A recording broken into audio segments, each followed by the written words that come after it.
Welcome back to another Pokemon TCG tabletop video. In today's video, I'm going to be playing my Dragapult Monkey Dory deck to the Kansan League Cup. 28 players here today, and we got some really good games in. A couple of comeback games with the Unfair Stamp, a couple more tactical games with the Bidoof Wars, which I'll be sure to speed up those Bidoof Wars so we're not sitting here forever, and we can talk about it. And then we end up hitting Hydreigon EX in the finals, so definitely an interesting League Cup here. Here's the list. One card off of our list from the Atlanta Regionals. I think it is a nest ball for a Brock's Scouting. A couple other changes could probably be made to the list. A lot of the things we discussed in our masterclass I think are good changes. Didn't necessarily want to show them off here, so if you're interested in seeing those changes, check out the masterclass. The link will be in the description down below, but for now we can get into the League Cup. In round one, we play against an Archaludon Poison deck. I haven't played against this deck too much. I definitely prefer some of the other versions with draw engines, and we'll really see why as this game goes on. There's some nasty glare here. This will be here for maybe 2 rounds, and then the sun will go down, and it'll be better for the rest of the video. But that's just a 4th Duraludon here because my opponent has prized both of his Brute Bonnets, so he won't be doing much poisoning here. Maybe this is not going to be a great representation given that, but I survived the donk. If he had Pecharunt and the Brute Bonnet here in the stadium, I would have got donked and lost, and I've been donked way too many times at League, so glad to see I didn't get donked here. We're going to go ahead, get that Arven off, and as we're doing our prize check here, you'll notice that, or actually maybe you won't notice because the cards are going by so fast here, but I actually prized 2 Dreepies. It's going to be really awkward. It's going to make my draw power very limited. It's going to mean I'm going to be very reliant on Pheasantipity over the course of the game. And because I'm relying on Pheasantipity, I'm really going to want to be getting Bravery Charm on my Pheasantipity at some point. So that Bravery Charm can be good on Bidoof, right? That's blocking the baby Duraludon. I think it's hammering the 1 energy attack that knocks out a Bidoof, right? So sometimes putting the Charm on it is a good idea. This game, I'm not going to be trying to get Charm on my Bidoof. It's got to go on my Fez because I need to draw cards, and I've prized several Dreepies. I think that's a good example of how you would adapt to prize cards in a game. I also don't go for the Bidoof here. I figure it's pretty low value to bring in a Bidoof when my opponent has a guaranteed KO. And something else I think is that I didn't have Unfair Stamp in my hand, and so if he uses Hammer in, I really don't have that good of a response, right? I think I have a Research in my hand here, but now I go ahead, I get the Bidoof down. Going to combo this off hopefully with a Counter Catcher. Now our Bidoof is doing a little bit more, right? Instead of using Itchy Pollen into a Duraludon with an energy already on it. Hopefully now we'll be able to Counter Catcher up like a little Duraludon or something, and that'll help buy some time. I opt not to Arven for the Unfair Stamp there. I think it's really crucial that we get down double Dracloak this turn so that we don't lose to just like one boss's orders. And I just valued the explosive card draw of Research over going Arven for Stamp, and not only drawing 5, but also shuffling my hand into my deck, lowering my odds of finding Dracloak. So we get 1 Dracloak here. It looks like I whiffed on the 2nd Dracloak, which is kind of a big deal. If my opponent does have a boss here, it's going to be pretty bad for me. Just KOing my only Dracloak, my board will be set back to the Stone Age, and I won't be attacking for, well, at least 2 more turns. So we're happy to see my opponent just go for the Hammer in here. And this is where the game really starts here. Now, of course, we're going to be going into Dragapult EX. We're going to be doing some attacking. Down 2 prize cards. That's where this deck shines. I'm going to be looking to most likely take out that Monkey Dory. Again, a little more reminder, that card that is completely glared out is just another Duraludon here. So, going to be looking to take out the Monkey Dory, maybe get some damage onto our Archaludon. Squawkabilly is definitely going to be a part of my prize map as well. That's some easy 2 prize cards there. We're going to be looking to establish a 2nd Dracloak here, but something else I talked about in our masterclass, and I'll point out here, is threat level, right? This Dragapult is not in any danger, right? My opponent doesn't play the pieces to knock it out. Maybe it's like technically possible with the poison package. I think he needs Black Belt though, and obviously he's prized all of his Brute Bonnet, so I'm really not worried. Because my Dragapult isn't dying, it's not crucial that I have the backup Dracloak here, right? If I take some damage, so 220 damage Archaludon attack, then it's crucial I get the Dracloak so that I'm not left without a Dragapult EX in play. That would be a complete disaster. But anyways, we took out the Duraludon there. I think I used a couple counter catchers already to stall, definitely at least one, and so I might have been a little wary. Didn't want to counter catcher up like the Squawk or the Monkey and start running out of counter catchers, or like counter catcher up the Squawk, and then I actually tie the prize card count, right? We'd both be on 4, and then I wouldn't be able to continue to counter catcher. So that's maybe a reason why I wouldn't have brought the Squawk ability up. Like I said, the Dracloak here is very, very important. So I end up just using Brox to get it. I think I have like an Iono or a Research or something, but I figure this is good enough. Just going to go ahead and get that Dracloak up. And from what I remember here, we have the Counter Catcher. Something that I really like here, Monkey Dory is really annoying. So what I'm going to go for is Counter Catcher onto the Pheasantipede. Now this is going to force my opponent to attach to the Pheasantipede and retreat. You'll notice he doesn't have a Latias EX in play. And he's also board locked, so there's no potential of that coming down. And so this means that it's going to be impossible for him to attach a Dark Energy to the Monkey Dory, unless he plays Turo, but usually these Poison Archaludon decks don't play Turo, so I felt pretty confident in this Phantom Dive. And the other great thing about this play is I'm essentially banking prize cards on the board, right? At any point in the game, I can put down Hawlucha, take out that Pheasantipede, and that's going to be 2 prizes, while I also remain on 5 prizes, right? So now I'm drawing 5 cards from Iono, I can counter catcher whenever I want, and I guess I'm denying my opponent's Pheasantipede, right? All beautiful things. I would have been talking about this as well in the Regidrago days. Of course, copying Phantom Dive. Just the power of not taking KOs is really cannot be understated. So here my opponent's going to go into a fresh Archaludon. I think that's pretty smart. I think that Archaludon on the bench is up to 100 damage, and that Monkey has 20. So if I combo in my own Monkey Dory, I could get his Monkey Dory up to 5, and then kill both with 1 Phantom Dive. So I think attacking with a clean one here makes a lot of sense. I could potentially even be winning the game on my next turn, I think, if I like Hawlucha the Fez, and then Phantom Dive the bench Archaludon and the Monkey. I think I could actually be taking a 5 prize turn here, but for whatever reason, I don't have the cards. I think my Hawlucha is in the discard pile, and so I need to find Night Stretcher, which is, of course, a little hard to find. There's only one or two of them in the deck at this point, but my opponent makes an interesting play here and actually bosses up my Dracloak. I think this is a mistake. It puts my opponent on 3 prizes, which is just kind of an awkward place to be. But it is a little scary for me in that now my Dragapult EX is about to die on the next turn, and so I need to set up this Blood Moon so that I actually have a way to close out the game. And here I'm just looking for Counter Catcher, that big Hawlucha play. I don't find it. I think it was the Night Stretcher was the missing piece. So what I ended up doing here is I have Counter Catcher. I'm just going to go ahead and bring up that Duraludon. I'm going to knock it out and knock out the Monkey Dory. At some point, I definitely put 5 on that Monkey Dory so that I'd be able to Phantom Dive it for the knockout. And now we are just a Hawlucha away from winning the game, right? That Fez still has 200 damage on it. And so that's probably how we're going to be looking to close out. I've also given myself a lot of other outs, right? If our Dragapult goes down here, we have Blood Moon, right? So we could use Blood Moon and a Boss's Orders to bring up Squawkabilly EX. We could also potentially 2-shot the Archaludon, right? Like, say on our next turn we had absolutely nothing. We could put up the Blood Moon and actually, I could possibly put up Blood Moon pass on the next turn. And then if my opponent swings into me, I would be able to use Monkey Dory plus Blood Moon Defiance Band for 300 and just one-shot his Archaludon here. So not too much my opponent can do at this point. I think there was a couple turns where maybe he had some opportunities. If he could have played Turo, if he could have got the Dark Energy onto the Monkey Dory. But really the opportunity was in that turn 1 donk, and with the Brute Bonnets prized, wasn't able to donk me. I'm able to set up, even with the Double Dreepy prized, and we're going to take down round 1. The second round of the League Cup, I'm up against a Gholdengo player.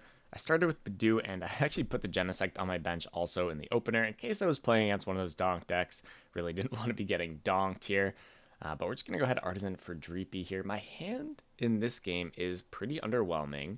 I have an Ultra Ball and just about nothing else. I think I also have another Badoo in my hand. And so I have this debate, like, do I put down the second Badoo? Because if my opponent aggressively evolves into Gholdengo and just knocks out my Badoo, that's pretty bad for me, right? And so I decided to get the second Badoo. That way I'm not forced to promote, like, Dreepy or Genesect. Another piece here is that I prized Defiance Band and Rescue Board. And so with that information, I know I have very limited access to tools. I've also given my opponent the information that I have this Genesect, so he's kind of likely to just maybe play Energy Search Pro if it's in his hand, maybe even like Arven for it and use it before I get the tool down.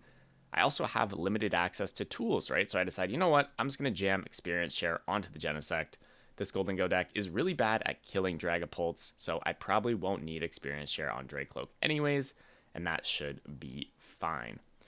I play my turn 2 Ultra Ball, get out the Dracloak, and I Dracloak into Research, which is phenomenal. I mean, this is like the best use case of Research, but there was a lot of useful cards there I could have drawn into. Arven, Research, Iono, another Dracloak, right? And so we're happy to hit those. We also have still, I think, a bit of time to find like a really strong play here. My opponent is, well, pretty set up. They might be attacking, but I could sack multiple Badoos here if I need to.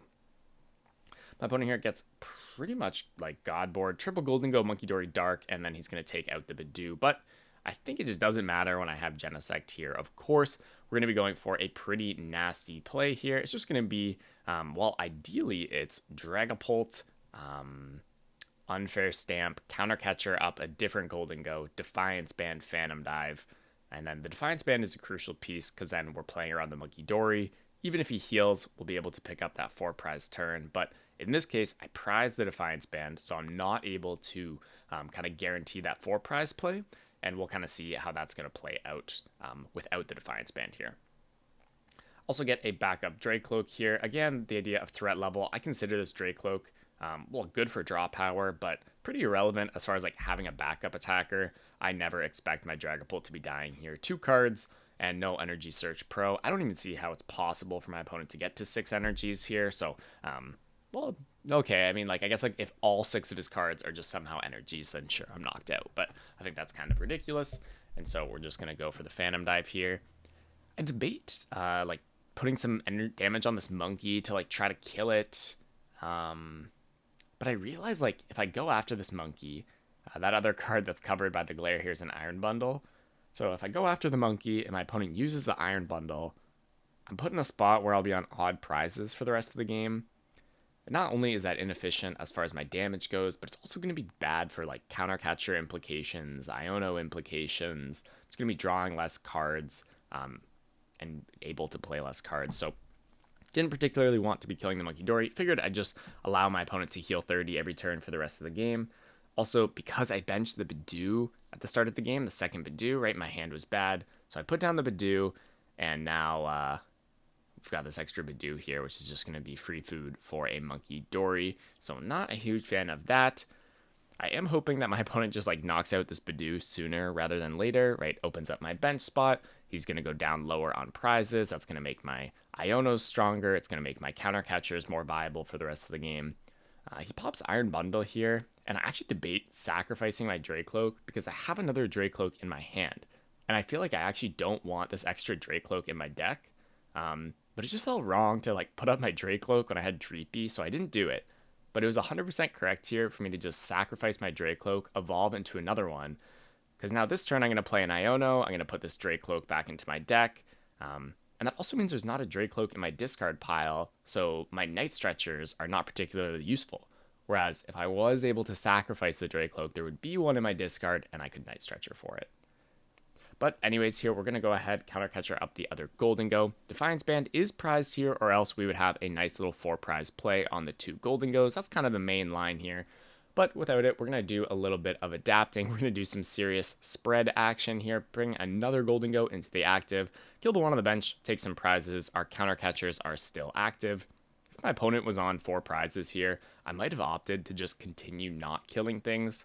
Here, of course, we're also giving my opponent access to Pheasantipity. But because my opponent has Monkey Dory, I felt a little bit of pressure to take KOs and not leave too much damage on the board. So we're just going to go ahead and take that knockout. We do have a backup Dracloak now, so even if my opponent somehow knocks us out, which I still think is pretty far-fetched, right? 3 cards, he needs to get to 6 energies. There's probably a decent amount in the discard pile now, or actually, sorry, 7 energies, because this Gholdengo doesn't have one. Yeah, I think 3 or 4 energy in the discard pile there. Really, this Genesect just completely solos this matchup. I saw some interesting innovation at the Merida Championships. The Gholdengo players were also playing Genesect themselves. That might be a little annoying because it blocks the unfair stamp, which is really critical in stabilizing the board against Gholdengo. So I'll have to try some games against that. But otherwise, I'm feeling really confident in this Gholdengo matchup. Even though my opponent is down to 3 prize cards here, I feel like I'm just never losing the game here. We're going to get to take a knockout with Phantom Dive here. We could also counter catcher up the other Gholdengo, hit it for 200, and kill this Gholdengo. That's really what I'm looking to do here. And based on the fact that I'm Arvening for Ultra Ball here, pretty sure I already have the counter catcher in hand. This Ultra Ball is just going to better prepare me for future turns. It's going to get the second Dracloak down. Right, and so this turn, we're going to Phantom Dive that other Gholdengo. We're going to take the KO on the bench one with the Phantom Dive. Next turn, we're kind of just hoping my opponent takes a 2-prize KO, honestly. That's going to give us access to Blood Moon. It's going to give us access to Pheasantipity. It's going to give us access to Counter Catcher if we need it. Right, pretty much our plan is to just kill this Gholdengo next turn. I think like the disaster case here would be like a Turo, and then like I die to Gholdengo, but like this is just not happening because they can't Energy Search Pro. They're probably even a little hard pressed to get this knockout here. But it looks like they have it. They've got a lot of energies in their hand here, and yeah, they're just going to discard their whole hand and take the KO on the Dragapult. And now we're just going to close it out. Double Night Stretcher. Didn't even need to use any of our draw power there. So pretty comfortable game, and we're 2-0 in the League Cup. Getting into round 3 here, we've got actually a very interesting game in my opinion against Nolan. He's a good player. He made top 8 at the Baltimore Regionals with that wacky Cornerstone Noivern stall deck. He beat me at that Regionals, so maybe I'm a little salty. Let's see if we can get him here in this game. Starts off not great for me. I attach pass to my Dreepy off a Genesect start. Pass it over to Nolan, and he goes Arven, double buddy buddy, rescue board. He's going to get that turn 1 Badoo off, and he's also got a Psychic Energy to put down onto the Dreepy. Pretty ideal turn 1, and he's going to go ahead Itchy Pollen, and this is the most interesting part of the game here on turn 2. I'm in actually a really awkward spot, right? My hand's pretty terrible here, and I have a debate. I could play Research here, discard my hand, and try to find like a really good combo, maybe get into Badoo, right? I'll be hoping to research into like Rescue Board, Badoo, Dracloak, some basics, maybe an Artisan, something like that. Unlikely. Additionally, I'll be discarding a Luminous Energy and Bravery Charm, meaning I probably won't be getting Monkey Dory online anytime soon. I don't have Bravery Charm for my Badoo, and so best case scenario here, I'm probably going into Badoo and then having my Badoo knocked out by Nolan's Badoo Monkey, and I'm going to be put in a rough spot where my Dracloak's going to be forced into the active first anyways. And so the other consideration here is to just Arven for Rescue Board, retreat, and use Dreepy's attack to knock out this Badoo. Right, we have the Bravery Charm, so we can put Bravery Charm on the Dreepy, protect from a Dracloak attack back. My opponent doesn't play Rare Candy, I presume, because he's playing this Luminous build, and so I don't think I'm at risk of getting Phantom Dived. And in that case, I might actually be able to break my opponent's item lock, right? He doesn't have another Badoo, and then I could play the Poffin from the Arven, and then I could get the Bravery Charm onto the Badoo, and I could actually get into kind of a delayed Badoo setup. So we'll see how the strategy is going to play out for me, but I'm going to start off with Arven for Poffin board. I just figured that if I played that Research, my position was just going to be terrible anyways, so I'm going to play this Arven, break this Badoo lock, hope my opponent can't keep it going, right? I'm taking a pretty big risk here from a losing position, which I think is like one of the most key logical principles in Pokemon. Like when you're losing, when you have a bad hand, when you have a rough position, your opponent has the nuts, you need to take calculated risks to bring yourself back into the game, right? Because if I knock out this Badoo and I get items for a turn, all of a sudden I get a proper board, I get to play Research, and I'm back in the game. So that's what we see. We get the energy on the Dreepy, the board, and I think about this Bravery Charm. I think about even risking my opponent hitting the Dracloak attack here. I'm like, what if I just don't put down this Charm, hope he doesn't attack with Dracloak, and then the Charm can go on Badoo. But I figured that level of risk was maybe a little unnecessary. So back over to Nolan. He's got a Dracloak, and that's going to make for, a good turn too. And actually, in this position, he prized his second Badoo. And so, because he prized his second Badoo, he can't play Ultra Ball to get another one. And he's actually in a really awkward spot here. Without a Night Stretcher, he can't Badoo me, and I'm going to be able to play the game.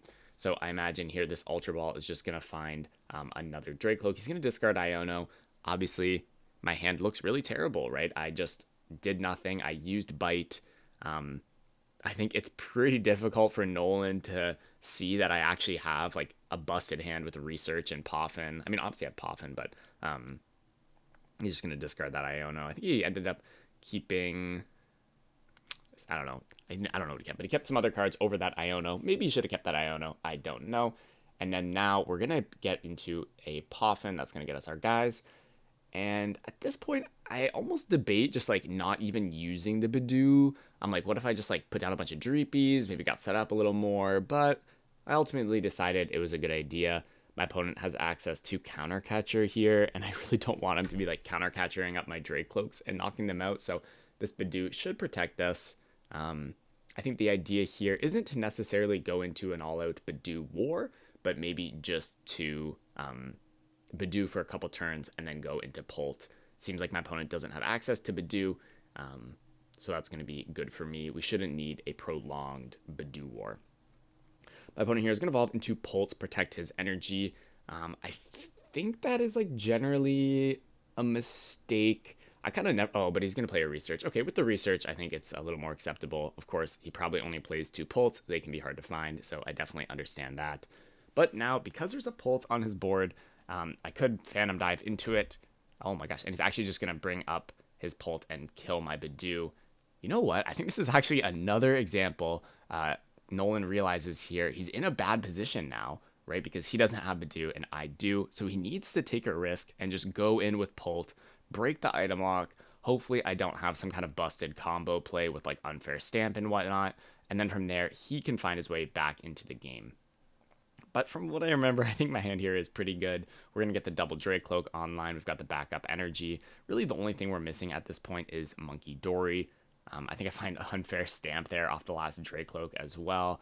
XP share coming down onto the Dreepy. I probably would have put that onto my Dracloak if my Dragapult EX had a Psychic energy, but they've both got Fire energy, so that XP share is not going to do anything here. We get the Monkey down, but I don't think I have Luminous energy, and we're just going to go in with the Phantom Dive. I know Nolan's playing Monkey, so I don't want to be splitting my damage generally, but in this position, he needs to attach another energy to his Dragapult to use Phantom Dive, and so I don't think he can really put an energy on Monkey Dory here, so I just split the damage onto Dracloak and Dreepy. If Dreepy evolves into Cloak, it's still going to die. He could evolve his Dracloak into Dragapult to protect it, but then he loses his draw power, so this kind of damage splitting is a pretty staple play in this matchup. Nolan finds a Fire energy and a Boss, brings up the Fez and smacks it for 200. I think this is actually a really good play. Again, another risk. If I just like don't have an energy here, which is kind of reasonable. I've played a couple. I think I've played my Energy Search. I don't actually remember. But if I just like don't have an energy here and then Nolan gets to Phantom Dive, kill Fez, kill Cloak, all of a sudden he's kind of back into a game where he's getting destroyed in otherwise. And then here I draw the energy, I retreat, and from here the game is pretty much over. I think Nolan plays it out here, maybe uses Fez, draws some cards, and doesn't really find much. But I thought this game was actually really, really interesting, where if I played that Research on turn 2, I probably would have drawn into a pretty mediocre hand and lost the game. But I took the risk, just attacked into the Badoo, and it ended up paying off.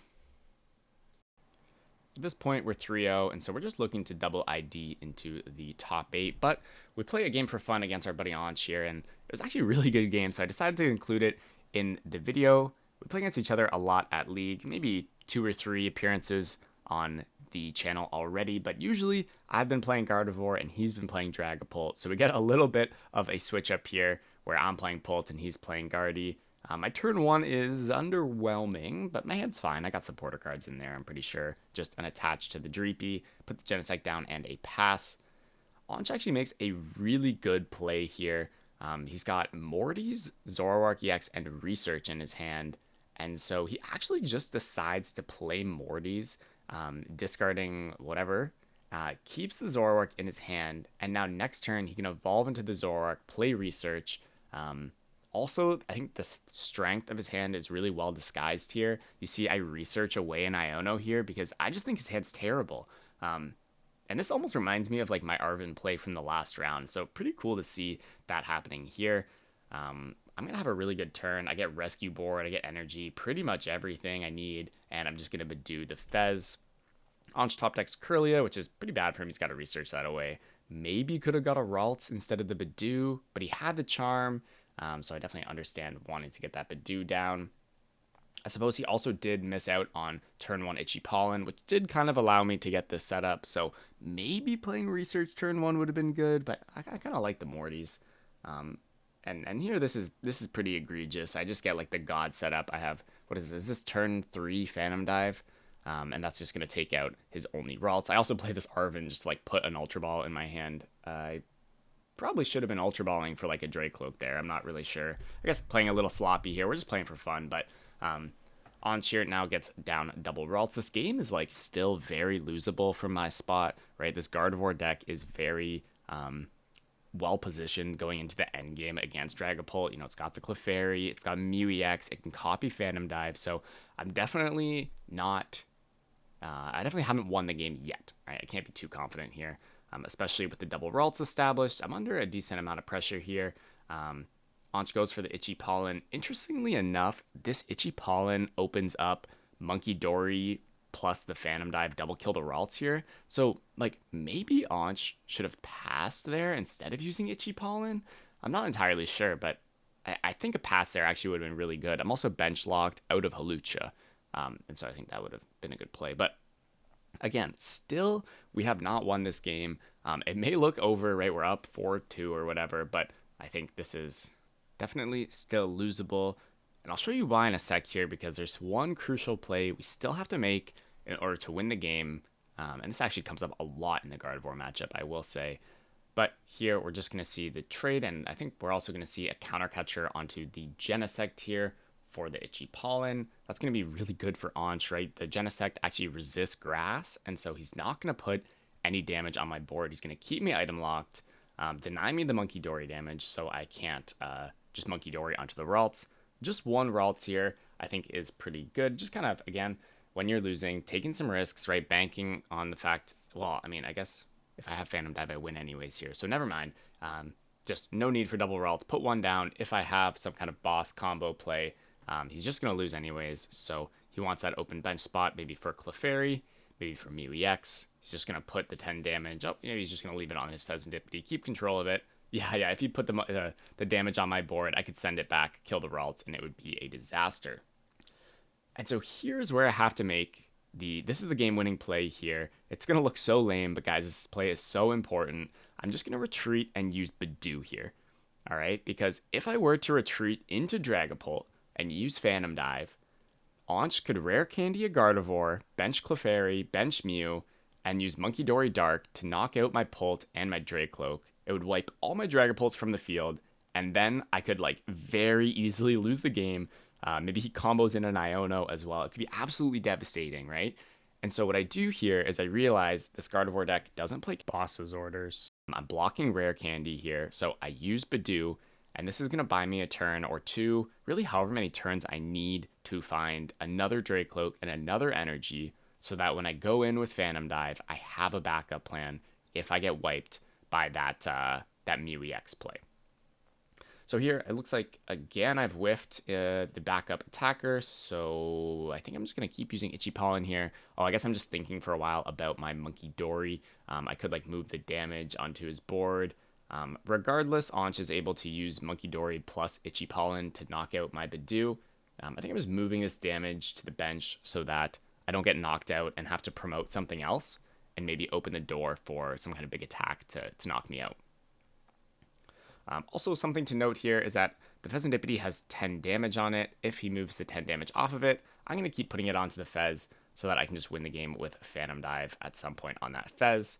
Here's the second Dracloak, and at this point, we're now safe to go in. If our Dragapult and our Dracloak get knocked out, we'll have another Dracloak, and we can knock out that Mew EX with a Phantom Dive. So we are a little more stable now, I guess you could say. I think I'm also going to combo off like a big nasty play here. I see Unfair Stamp or, oh, okay, I just have boss to kill the Fez now, but I think that Badoo was a really huge play. We're going to see Aunch in top cut, and we're actually going to see this play again. But getting into our top 8 game here, we're up against Nolan again, playing this Pulp Monkey Mirror. I start Pheasantipity, which is pretty bad, right? For those of you that don't know, you want to play a board here of triple Dracloak, Monkey Dory, Genesect, Badoo. We talked about why in the masterclass, but when I start Pheasantipity, I'm going to have to sacrifice something. Sometimes it can be the Genesect, but in this case, I'm actually just going to sacrifice the Badoo here. I believe I find an energy card here. I find Luminous Energy, and I could Artisan Badoo, use the Luminous to retreat into it, and Itchy Pollen, but instead I decide to just get the Monkey Dory down, get the Luminous Energy on it. I already have a Dracloak, so I'll be able to set up decently well, and I'm basically just going to allow Nolan to also set up and hope that even though he has items, I can potentially attack first here. If I were to bench the Badoo and then not bench the Genesect, eventually I would go in and then I would get Unfair Stamped, right? So here, I'm going to adapt a little bit. Something else that kind of needs to happen with this Pheasantipity is it kind of needs to get rescue boarded. Otherwise, it'll become a huge liability later. Nolan can bring it up, Phantom Dive it for 200, spread some damage, and then pick up some kind of crazy combo KO, maybe even like a 4 prize turn or something on the Fez. So that's going to definitely want to get bored. Onto Nolan's turn, I Iono'd him, and he just didn't draw Dracloak, which is actually really unlucky. I didn't even item lock him with Badoo. No Ultra Balls, no supporter cards. And so at this point, we're definitely not going to Badoo. It just seems unnecessary. You got the Genesect down, the Monkey Dory with the Luminous, and so our Badoo War would be even more pointless, right? If we're trying to use Badoo on his Badoo, he can send the damage back. And in this case, we also never give him any damage to work with, which is kind of nice, right? The biggest way you want to be initiating in this matchup is like a boss's orders, a Monkey Dory ping, and like a big Phantom Dive. But if I don't give him Monkey Dory damage, at least he can't take any double KOs with Phantom Dive. At this point, my advantage becomes pretty, I think, already insurmountable. I have triple Dracloak. Nolan doesn't have any. I have 2 energy cards. The Genesect. All I'm really missing is a Pult and that second energy, and I'll be able to go in, Phantom Dive, probably take out some Dreepies or something. I think at this point, I don't even need boss, right? Nolan doesn't even have a Dracloak, and so if I Phantom Dive here, he doesn't have a response. I'm pretty confident he doesn't play Rare Candy, and so I just send the research there, discard a bunch of cards, look for the Pult. I already saw it in the top of my hand here, and from here, the game is pretty much over. Blocking Stamp. All of my Pokemon have 1 retreat cost, so I'm not really at risk of any kind of trapping. And Nolan's going to play out his turn here, but he's just going to go ahead and like use Pheasantipity and Scoop. So actually pretty uninteresting game, but I think the interesting part was the adaptation of just not using Badoo. I mean, obviously in this case, he just like didn't have any items, but I think overall it was still a good play. Because if I put down the Badoo, I don't get the Genesect, and then I probably get stamped, assuming Nolan had a good setup. Like in this case, his setup was terrible. It didn't matter, but I think that was kind of just a little cool adaptation. So we'll get into the second game. All right, the second game is a very long game, very tactical. We're going to get into a full Badoo War setup, so that'll be nice to talk about. But I'm going to start off with a Poffin here, get my Dreepies down.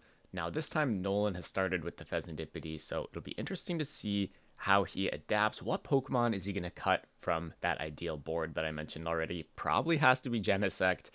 Maybe could be a Dreepy, but that doesn't sound good. So I imagine we'll see him play this game without the Genesect. As soon as I see him start the Fez, I kind of assume that's what's going to happen, right? So my Unfair Stamp is going to be super high value for me here.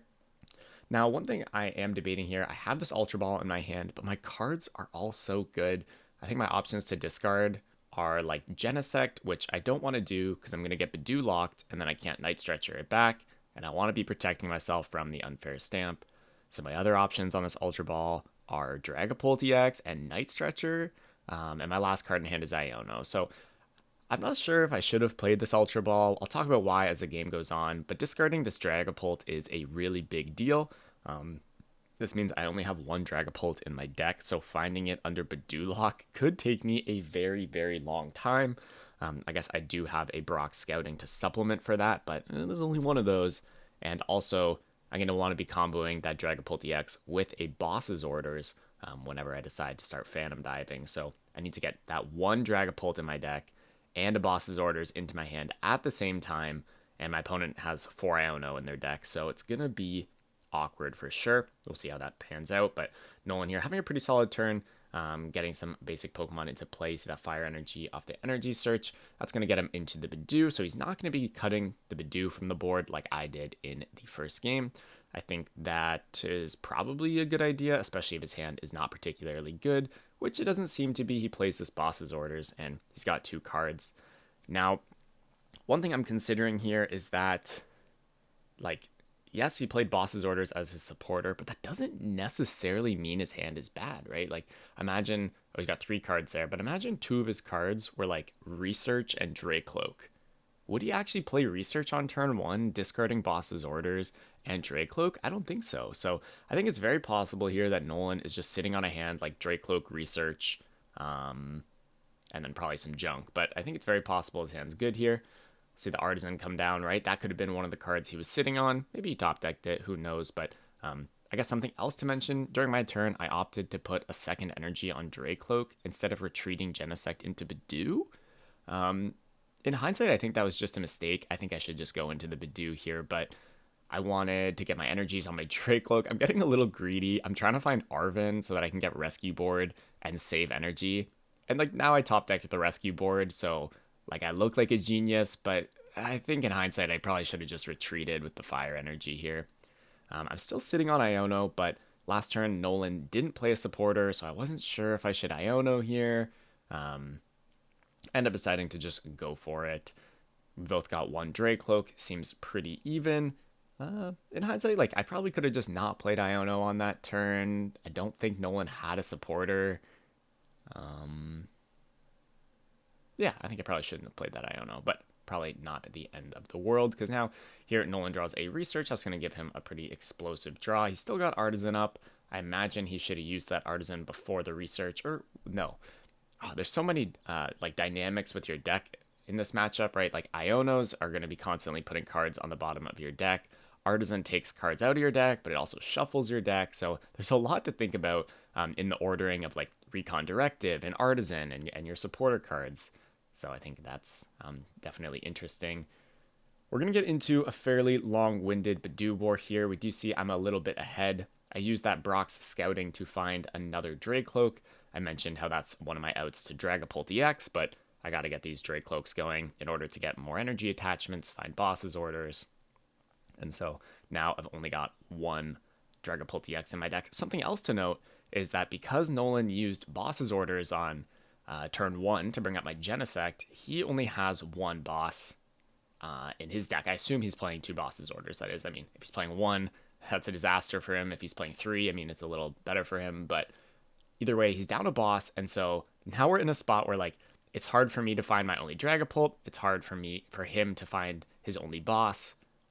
I think after the game, he actually told me that his second boss is prized, so he'll never actually be able to boss, which is really awkward for him, especially as we spam Bidoof. He doesn't want to just Phantom Dive into my Bidoof and then have me come in with Dragapult and get that first smack into the Dragapult and Dracloaks.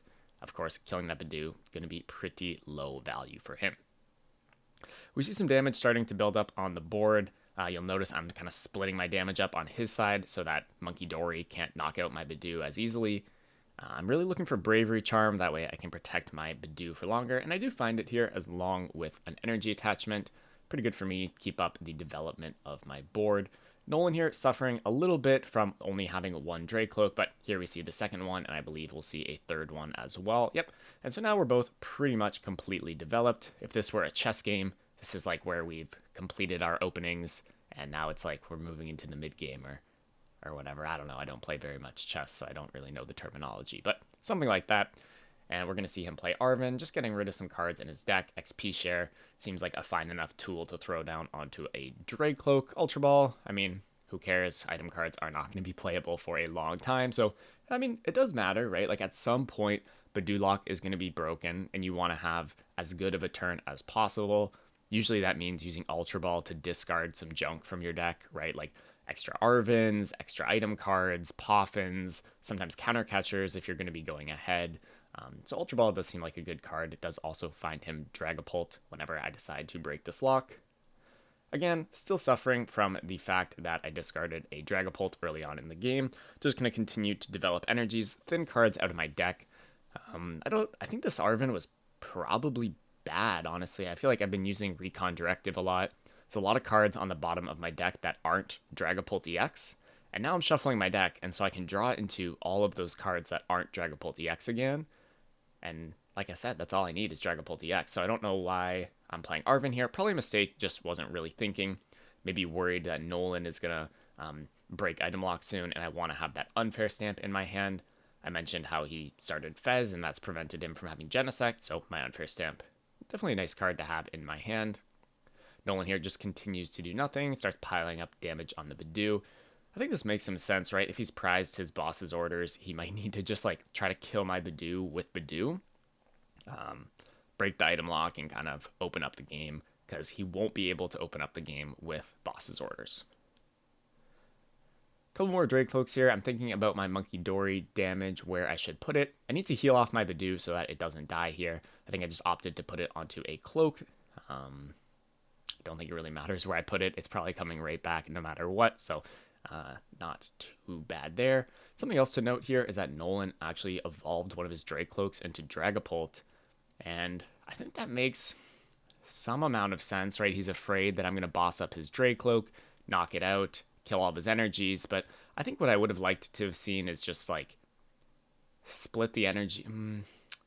He's in a rough spot. He's like way behind on energy attachments, so I get it, but I think this just lets me boss up the Dragapult, smack it for 200, and that's going to put me in a really good spot. Normally, I would recommend not evolving into Pult, keeping your draw power, right? Try to find your boss, but in this case, he doesn't even have a boss, so I guess the draw power isn't really doing much for him. And now, finally, 20 minutes later, I think at the tournament, it's been at least 20 minutes at this point in the game, maybe even longer, of just Badoo. But I finally find my one Dragapult, got the boss's orders. Gonna bring up his Pult and smack into it here. I could use Monkey Dory to take out a Dracloak, but then that would give Nolan access to Counter Catcher. So I decide here that I actually just don't want to kill anything. I use Monkey Dory to put some damage onto Monkey, and then I get that Monkey up to, I'm not sure exactly how much damage that is. I think 80. I would have set it up so that even if Nolan heals that Monkey Dory, I can kill it with Phantom Dive next turn. I think killing Monkey Dory at this point is definitely something I want to be doing. Otherwise, my Phantom Dive math is going to be getting ruined the whole game. So I definitely want to kind of control that aspect of this game. Here, we're going to see Nolan go through a lot of item cards here. I think we saw an Ultra Ball there. He's going to get another energy down onto his Dragapult. And the boards are very developed, but I did get the first smack into Dragapult EX, which is super valuable. At this point, I feel very in control of the game. I think this is also a very crucial turn. I have a lot of options. I have like 20 cards in my hand. And so the goal of my turn is to get as much junk out of my deck as possible so that I continue to draw good cards, especially as my Dracloaks start dying, right? Cards like Buddy Buddy Poffin, I definitely don't want in my deck. Maybe even cards like Ultra Ball, I don't really want in the deck. So anything I can play, get out of my deck. The XP share, not going to do me much good on the Dreepy, but not really going to do me much good anywhere. The Defiance Band as well. At this point, I'm not really sure what I'm doing with Defiance Band. It's going to come up, but I'm just trying to get it out of my hand onto the board so that I don't draw it again later. I have Counter Catcher here. I have Unfair Stamp, so we're going to be comboing off pretty good here. I could kill the Pheasantipede, and I could maybe kill Pheasantipede, kill Dracloak here. I think I'm one damage kind of short. I could do it with the Defiance Band and just kill all of Nolan's draw power, but I didn't love that. I didn't want to go too far ahead on prizes. I don't want to give Nolan Counter Catcher. I feel like the second I give him Counter Catcher, I give up control of the game. I feel like I have a pretty solid lockdown on this board here. I'm going to use Phantom Dive here, and I'm actually just going to opt to take out the Monkey. That's going to tie us on prizes, so he can't play Counter Catcher. And then he's just going to have to knock out my active Dragapult EX, and then that's going to give me Counter Catcher and Defiance Band, and I can really take control of this board.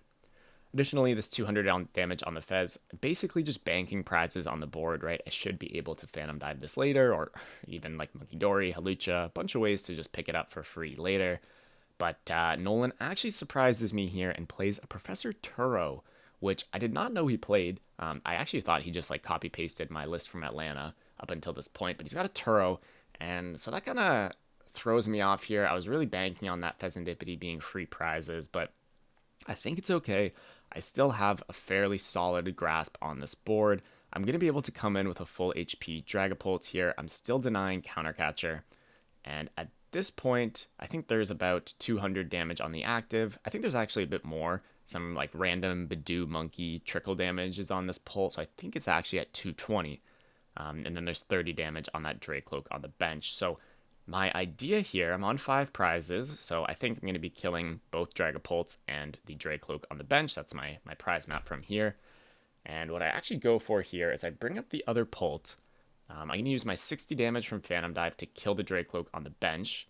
I can use 30 damage from Genesect to put the Pult EX on the bench to 250. And so what I'm going to do is I'm going to go to 4 prizes, and both Dragapults are going to have 230 damage or more. And so the idea with this is that on my next turn, I should be able to use Monkey Dory plus Phantom Dive to do 90 damage to one of these Dragapults on the bench, and then just hit one of them in the active for a 4 prize turn to close out the game. This also lets me keep Counter Catcher alive because I'm on 4, he's on 3. I'm denying him Counter Catcher, so it's going to be really hard for him to kill my monkey. Even if he reestablishes his Monkey Dory, he could heal.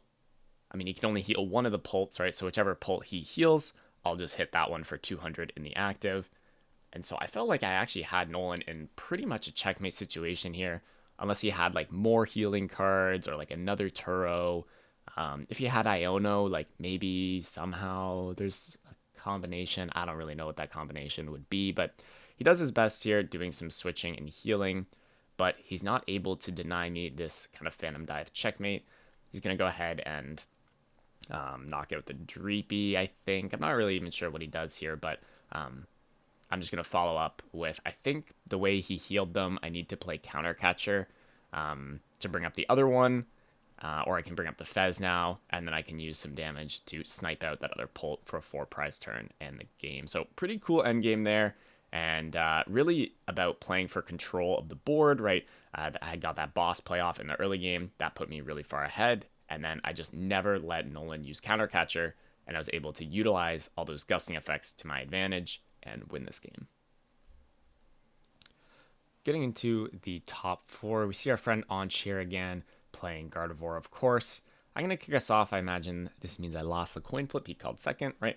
And I'm going to go with the double Buddy Buddy Poffin for 4 Dreepies. This is something I usually don't do, and I would never do this unless all 4 of my Dracloaks are in the deck, right? Because then one of the Dreepies are kind of useless, but so this 4th Dreepy comes at the cost of Genesect, which I think is like pretty low value versus Gardevoir. Like, yes, Secret Box is a good card, but I don't really care. The Genesect also gives them something to Itchy Pollen for no damage, which is actually relevant because you kind of like having damage on your board to send back over with the Monkey, pick up some multi-KOs with Phantom Dive. One thing to note is that this configuration blocks me out of Hawlucha, which is actually pretty relevant. So I think I should have just gone for the triple Dreepy, kept that last spot open for Hawlucha so that I could actually double kill the Ralts. I think I kind of just banked on the fact that my Monkey Dory damage would be live, but like, what if Onch just decided to never Itchy Pollen, and then I just have no way to like initiate with a 2 prize turn?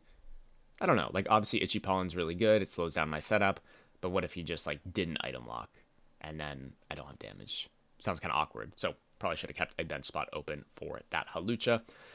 We see Onch, he's going to get the Secret Box. He's going to have quite an explosive turn here, but one thing that is I guess kind of detrimental about his setup here is that he prized either Zorua or Zoroark EX. I can't remember, but he's going to go ahead and not get down the Zorua. I'm pretty sure he prized the Zoroark EX, but we're going to see tons of Pokemon search here. 2 Ralts, Monkey Dory, Artisan, Nestball, and we're going to see a very developed board. He even, like, he puts down the Zorua. Oh, yeah, so he definitely prized the Zoroark EX here. He puts it down, he takes it back, Switches it out for a third Ralts, I believe. And so at this point, I'm feeling very, very good about this situation. I mean, we saw Brent Tonneson win Merida without the Zoroark EX in his deck. I think that's like absolutely crazy because now at this point, I'm going to be doing using Recon Directive, seeing upwards of 5 cards a turn, and Anch is just going to be living off top deck and supporter cards. So I feel like the odds that I get to just initiate with some kind of busted like multi-prize Phantom Dive, kill all of his Kirlia play, I'm feeling really confident in that. So we're going to play Iono here. He could potentially be sitting on like some Kirlias, probably a research, definitely a research I think he got from the secret box. So just going to go ahead and shuffle that away. He also had Lily's Clefairy in his old hand, which I think probably should have just come down onto the bench so that I could start getting some energy cards and threaten me. But back over to me, we're going to start this Badoo war. Anch has got the Dark Energy out, which is good for him. It's going to put some pressure on my Badoo, but I quickly establish that Luminous Energy, so then the pressure is off. I can heal my Badoo whenever I want. Just going to play an Arven to get some junk out of my deck. XP Share. I mean, XP Share is a good card. Get it onto a Dreepy. Sure, no reason not to. I could get Iono'd. And we're just going to go back and forth here. Something else to note that, of course, I don't know in the game, but Anch has actually prized all of his Kirlias. And so he can never get into Gardevoir EX in this Badoo War. I mean, even if he had like 1 or 2 Kirlias in his deck, how is he ever drawing them in this position? Like just playing researches and Ionos? Like that does not sound good. And so I'm going to just get very ahead on this board state. Bunch of Dracloaks are going to come down, and I'm looking to just initiate with a Boss's Orders and a Dragapult at some point. Because he's gone and benched triple Ralts, I kind of like might even initiate without Boss. Like killing 2 Ralts on a board with 3 just doesn't seem really good. So I might just go ahead, save a Boss, kill like Badoo and Ralts. But I think here Anch actually decides to get a little crazy. No, looks like he's going to do it next turn. Yeah, okay, he's going to do it next turn, I think. But he's essentially gearing to potentially Mind Bend this Badoo and break item lock. He knows that he can't ever get out Kirlia. And so I think what he's supposed to do is just actually sit here and just keep Badooing, wait for me to attack, right? He knows I'm not playing Dusknoir, right? So I can't actually wipe his board of Ralts. And so I think what he needs to do is just sit here until I take 2 prizes and then try and candy out a Gardy.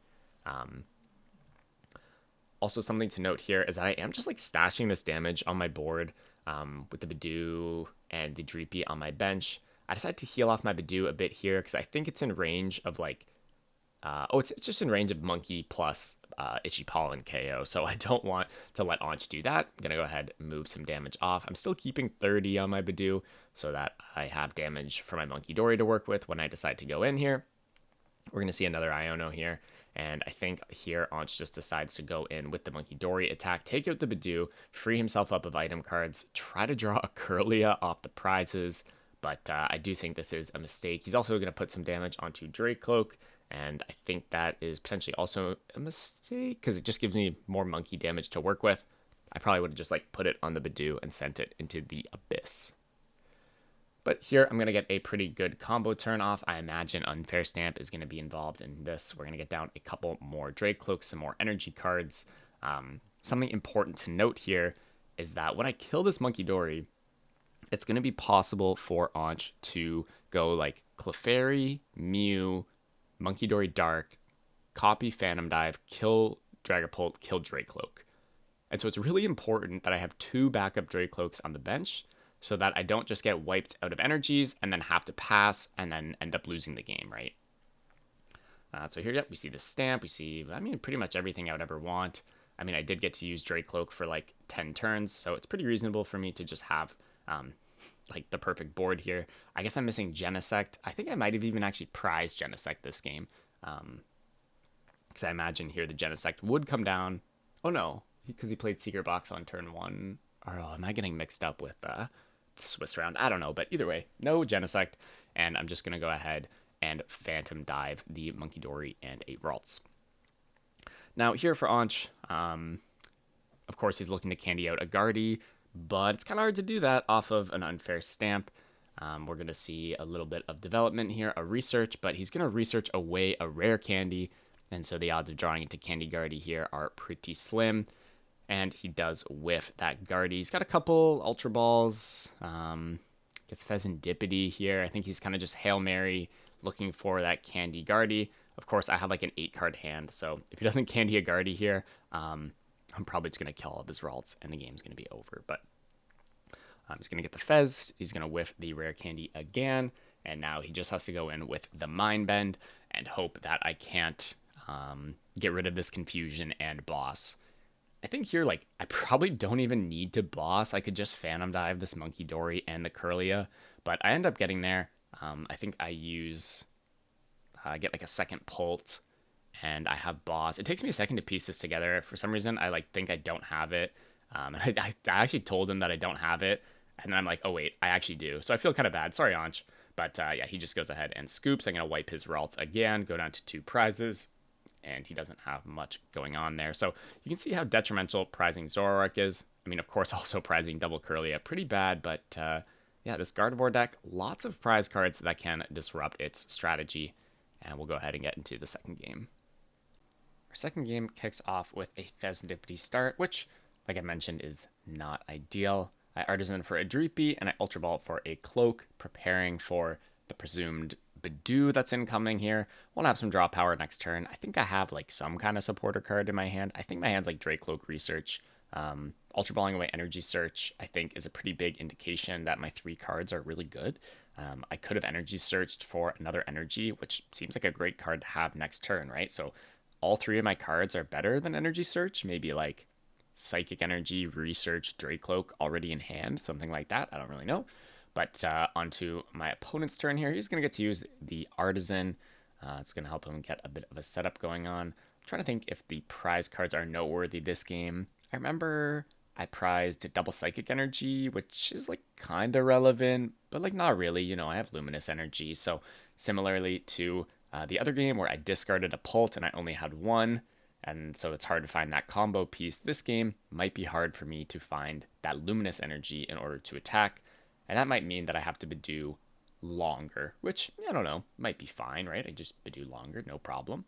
I'm just going to play an Iono, put my Dracloak to the bottom of the deck, and I actually draw a pretty bad hand here. At least I drew Arven, that gets me bored, and that's going to get me into Badoo. I Artisan for a second Dreepy. I suppose the Badoo is just in my hand. Yep, there we go. And then we're going to get into this Itchy Pollen War, preventing Anj from mostly playing rare candies when I'm really blocking Ultra Ball, right? We want to slow him down from setting up those Gardevoirs. This time, the Zoroark is not prized, and that's going to be a huge difference maker. He's going to get that Zorua down onto the board, Psychic Energy onto the Ralts. I think it's good to just like attach those in places as the game goes on, so nice to see that. This turn, I top deck Dracloak. That gives me some life in the game. It's going to let me get through my deck. I find a second Dracloak here. And guys, this happens all the time, where like your first Dracloak becomes a second, and the second becomes the third, and then once you have 3, you're just laughing here. Interestingly enough, I do have a bench spot open here. I've already got some damage on my board, so I don't think I need to keep that spot open for Hawlucha. It's probably just going to be another Dreepy at some point. Also worth noting, I prized 2 Psychics. One of my Luminous is on the Monkey, and so I have 2 Luminous in my deck, right? It could take me a while to find that. Anch evolves into Zoroark EX here, and I think he forgot to use Artisan there.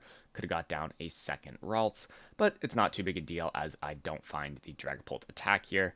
I'm pretty sure I have Dragapult in my hand. You see Fire Energy, but 2 Fire Energy does not equal a Phantom Dive here. So I see also the Brock Scouting here. I could get a Cloak, I could get Pult. I end up going for the Cloak. I think that makes a lot of sense. Just draw more cards. I just put down the Dreepy, so that'll have to come down next turn. But I don't want to play Brox for Pult, because if I do that, I can't play Boss. And I think kind of a theme of this League Cup is that when you stop using Dreepy, or not Dreepy, when you stop using Badoo, and you want to switch to Phantom Dive, you usually want Boss, because your opponent's not just going to put like the Pokemon you want to attack in the active for you. So this turn, we see the second Ralts come down. Oh, something that is worth noting is that Anch prized his third Ralts.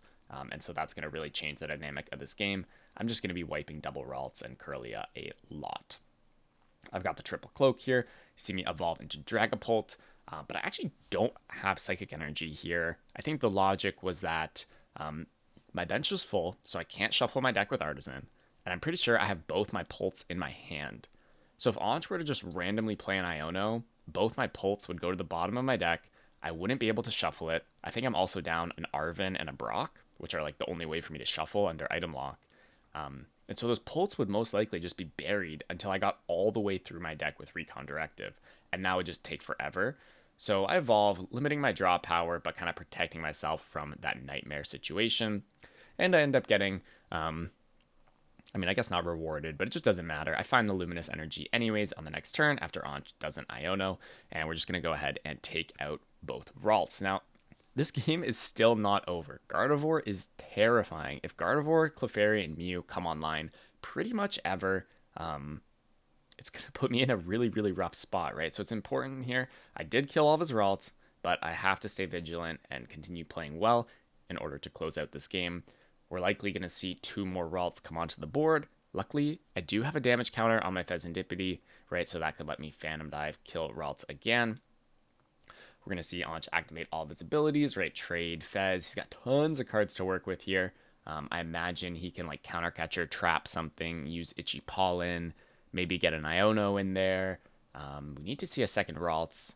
Oh, I remember what's happening here. He doesn't have a second Ralts in his hand, and he has like a really horrific research. And so he's debating, I think that's what this spot is, if I remember correctly. He's debating just like researching away like Candy Gardy, some other stuff.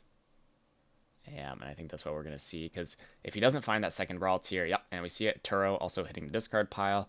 If he doesn't find that second Ralts, it's just way too easy for me to kill his only one. Maybe if he had Bravery Charm, he could put it on the Ralts and like hope that I don't have Boss to kill it, but even that doesn't feel great. I imagine I have quite a large hand at this point. We see him draw the Secret Box, so that's going to get him out that second Ralts, which is nice for him. And something, again, I'll bring up, I think I mentioned this already in the Swiss round here, but here he's going to bench double Ralts, he's going to Badoo me, and it's really important that I don't just rip Phantom Dive into this Badoo and like kill one Ralts, right? Then Candy Gardy, Clefairy, Mew EX, Monkey Dory, and he just kills all my energies, my Pulse and my Dracloak, and then I just flounder around and do nothing for the rest of the game, right? So what I'm actually going to do here is, well, first I'm going to look for Boss, right? If I have energy plus Boss, I can just kill both the Ralts, maintain control of the board state. But if I'm unable to find energy Boss, what I want to do is just Badoo, buy a turn. He can't Candy Gardy. He could evolve into Kirlia, but then that still lets me on the next turn play Boss. And so here we just draw a bunch of cards. We get the Badoo down as our backup plan, just thinning that out of the deck. I think maybe in my Dracloaks, I like put a Boss to the bottom of my deck at some point. I don't really remember, but for whatever reason, I wanted to Artisan before drawing cards there. And then I wanted to get down the Badoo in case I whiffed, which I do. Of course, if I retreat here and Phantom Dive, all my energies are vulnerable. There's no XP share on that Dracloak, and so I definitely cannot be going in here. I play Iono, I think, just because I didn't have Boss, and so I wanted to draw a couple more cards. And I did draw into the Boss here, which gets awkward because I'm going to get Iono'd, and this Boss is now going to go to the bottom of the deck. But we Itchy Pollen here to buy some time. The second we see a Kirlia, we're under a little bit of pressure. So if we see a Kirlia evolution, we might go in, but we also might just continue to not do anything, honestly. Aunch doesn't play Boss. He can't use Counter Catcher. He doesn't have Screen Tail. So what's he going to do? Like, kill my Badoo? Go for it, man. Who cares? Right? And so I think that's kind of where Dragapult gets a lot of power in this matchup. Is just the ability to actually break these Badoo stalls with Boss, whereas Gardevoir cannot. And now we saw the Iono come through. My Boss's Orders is on the bottom of the deck. And I'm like, you know what? Like, what if I just actually churn through my whole deck here until I find Boss's Orders? Seems like probably fine here. We still haven't seen a Kirlia. And we're just going to continue to use Itchy Pollen. We've got the XP share on the Dracloak. So at this point, we could probably just go in with Phantom Dive and it would be safe. But I haven't seen a Kirlia. And there's a Kirlia in Aunch's discard pile, I think from that horrific research. And it occurs to me, like, wait, like, what if Aunch actually just prized his other Kirlia here and we have infinite time, right? The other game he prized both Kirlias. This game, what if he prized one, right? So I figure, what's the downside in hanging out here, keep using Itchy Pollen, get him to like evolve into Curlia, and then I can just like kill the Curlia or Phantom Dive the Ralts or whatever, right? And then I notice he stops using Trade. And when he stops using Zoroark's ability, that tells me he doesn't want to draw cards, right? So if his Curlia was in his deck, surely he would want to draw cards. And so at this point, I know his other Curlia is prized. And I'm like, you know what? I'm just going to wait until I have boss. Eventually, I find the boss, I bring up the Ralts, I double kill them. And I mean, I just maintain control of the board, never let him get a Gardex.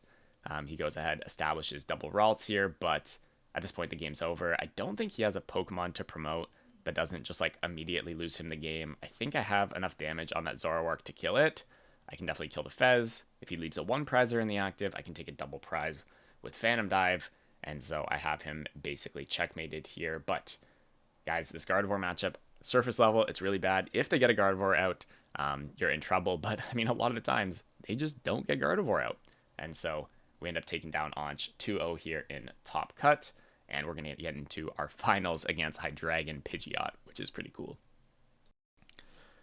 So game one here, we open Blood Moon, which is bad. Especially opening Blood Moon is bad against Bidoof decks, right? Because they block Switch. And at this point, I haven't really had a good chance to watch any of my opponent's games. So I know he's playing Hydreigon Pidgeot, but I don't really know anything about his deck.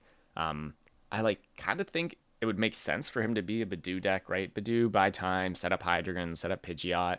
And so I'm a little worried that my Blood Moon's going to get infinitely trapped here, but I'm also like, hey, maybe he's just not playing Bidoof. I don't know. Maybe he just plays one Bidoof and can't get it out.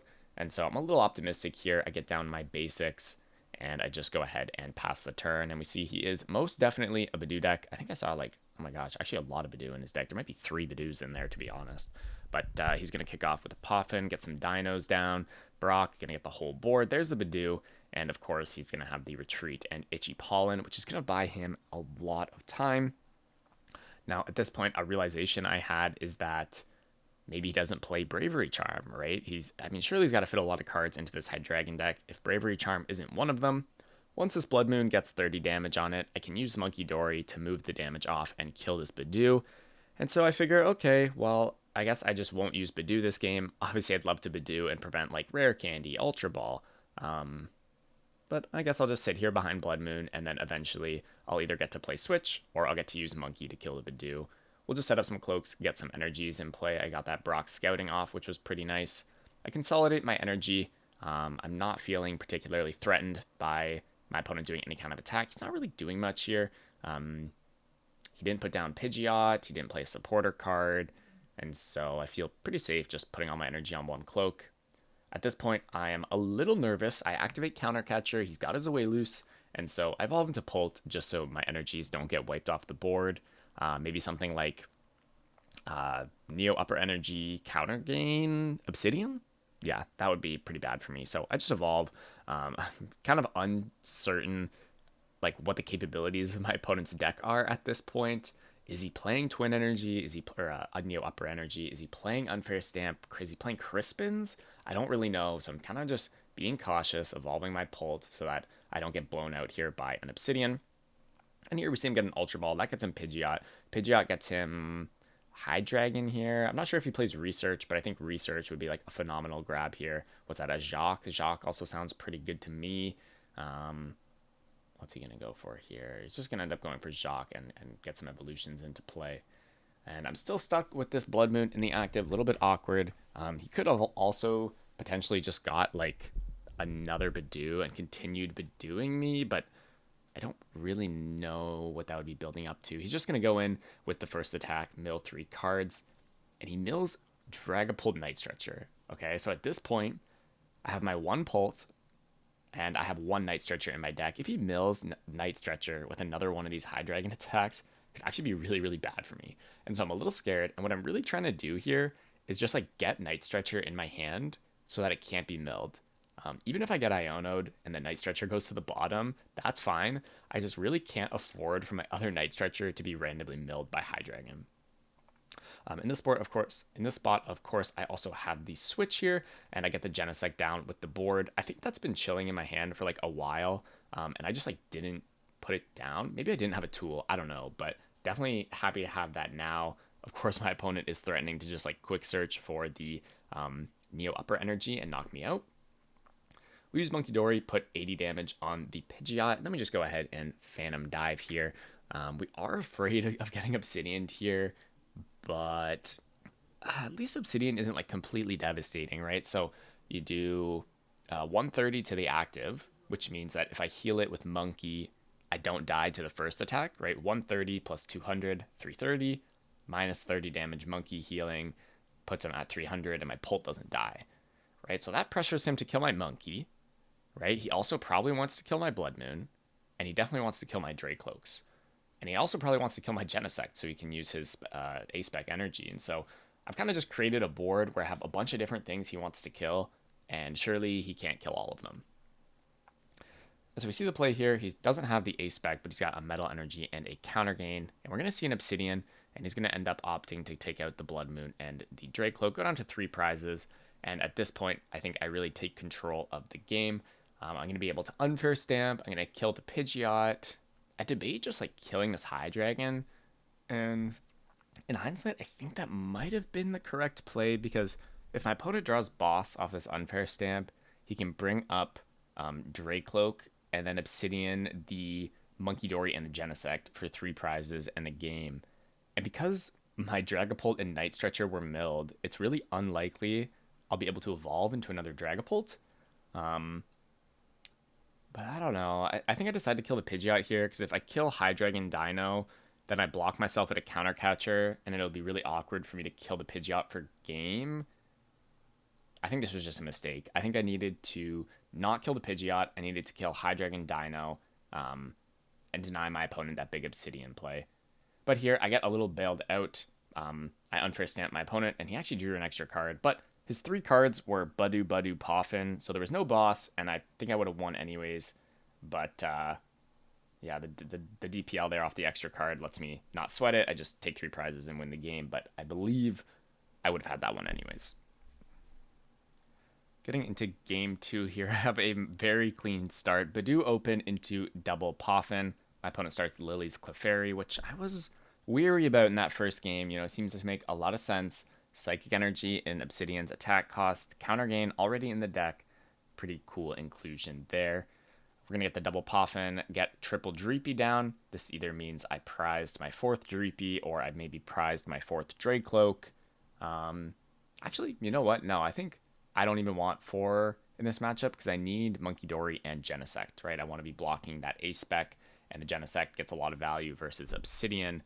Or any kind of like 2-hit KO potential. We talked about how the Obsidian plus whatever the Hydreigon first attack is kills Dragapult, right? And then the Monkey Dory kind of throws off that math.